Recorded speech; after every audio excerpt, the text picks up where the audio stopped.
कि 2 तो बैंक बेचे जाएंगे, एक बीमा कंपनी बेची जाएगी। जो LIC के अंदर है जो बीमा कंपनी है उसमें FDI 49% होता था, वो 74 कर दिया है। ये बेचना नहीं क्या है? मैं बार बार बोल रहा हूँ, देश की जनसंख्या इतनी गरीब है पॉपुलेशन, तो आप प्राइवेट हाथों में कैसे सौंप सकते हो? LPG का क्या कारण था? LPG तो इसीलिए था नहीं, प्राइवेट कर देंगे, मार्केट पे खोल देंगे। ऑक्सफैम की रिपोर्ट आती है, वो बोलती है कि 1% के बाद देश का 60% धन है, 10 के 10% के बाद देश का 90% धन है। ये असमानता किसके कारण है? ये पूंजीवादी व्यवस्था के कारण है।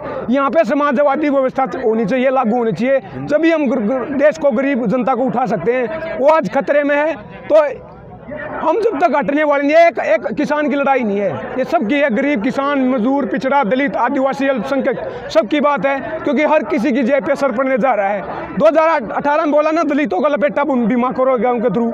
2019 में मुसलमानों को CA NRC के थ्रू, अब किसान को। ये लाइन लगा रखी इन्होंने। आज किसान है तो कल कोई और होगा, सबका नंबर आएगा। फिर खत्म तो कहाँ होता जा रहा है? मैं बता रहा हूँ ना, इंडिया की पॉपुलेशन कितनी है? अप्रोक्सीमेटली 130 करोड़। USA की कितनी है? 32 करोड़।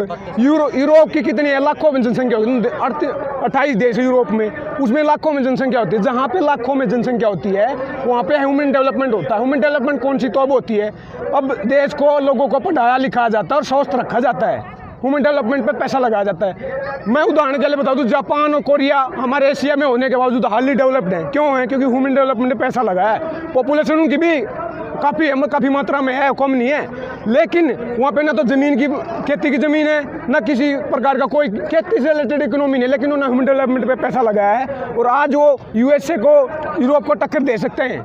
वही तो मैं कहना चाह रहा हूँ। अब आप बताइए, टेक्नोलॉजी कहाँ थे? रिसर्च में जो साइंटिस्ट बनेंगे, लैब में जाएंगे, रिसर्च करेंगे, पढ़ेंगे लिखेंगे। पढ़ाई लिखाई इस देश में हो नहीं, गोबर मुक्त की बात हो रही है। ये तो वो सरकार है, वो बोल रहे कि महाभारत काल में इंटरनेट की खोज हुई थी, समझ रहे हो ना? आइंस्टाइन ने ग्रेविटी की खोज की थी, हम पढ़ रहे थे न्यूटन ने। ये तो वही बात होगी, न्यूटन सेब तो पढ़ा, न्यूटन के सिर पे खा गया आइंस्टाइन, सेब को खा गया आइंस्टाइन। तो ये बात हो रही है गोबर मुक्ति का। अगर जनता पढ़ गई तो सवाल करेगी। सवाल किसी को पसंद नहीं है। 1930 के दशक में जब हिटलर था, वहाँ पे फासीवाद था जर्मनी में, हिटलर ने खुद लोगों को नहीं मारा, उसने राष्ट्रवाद इतना फैला दिया, फर्जी राष्ट्रवाद जो आज देश में फैल रहा है। लोगों ने लोगों को मारा खुद, समझ रहे हो ना? हाँ, वही है ना फर्जी राष्ट्रवाद। आज वही है, यहाँ पे होने जा रहा है। रेडिकलाइज कर दिया है, समझ रहे? पोलराइज सोसाइटी को इतना ज़्यादा कर दिया है कि मैं हिंदू हूँ। ये तो गेम है कि हिंदू मुसलमान, जाति पाति, मंदिर मस्जिद फकीरी। जब तक आवाज़ ही उठाओगे कुछ नहीं होगा। अगर वजूद को बचाना है तो आज को उठाना है। ये मेरी अकेले की लड़ाई नहीं है, आपके अकेले की लड़ाई नहीं है, ये सब की लड़ाई है। नहीं बोलोगे तो नुकसान भी सबका है। ये डेमोक्रेसी क्या होती है? Dialogue, debate and dissent. Dialogue debate के थ्रू उसको बताया जाता है कि क्या कारण है लोग सड़कों पर बैठे हैं, आपको भी जुड़ना चाहिए। तो ये एक मजबूती होगी, संगठित होगा, आंदोलन तेज होगा।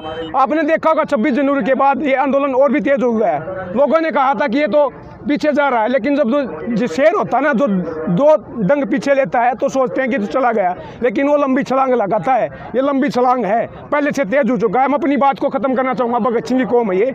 पीयूष मिश्रा जी ने कहा था कि वो काम भला का काम हुआ जिसमें चंद्रशेखर आजाद ना हो, वो इश्क भला का इश्क हुआ जिसमें भगत सिंह की याद ना हो। भगत सिंह की याद ना हो, बात को खत्म कर दे, ऐसा नहीं हो सकता।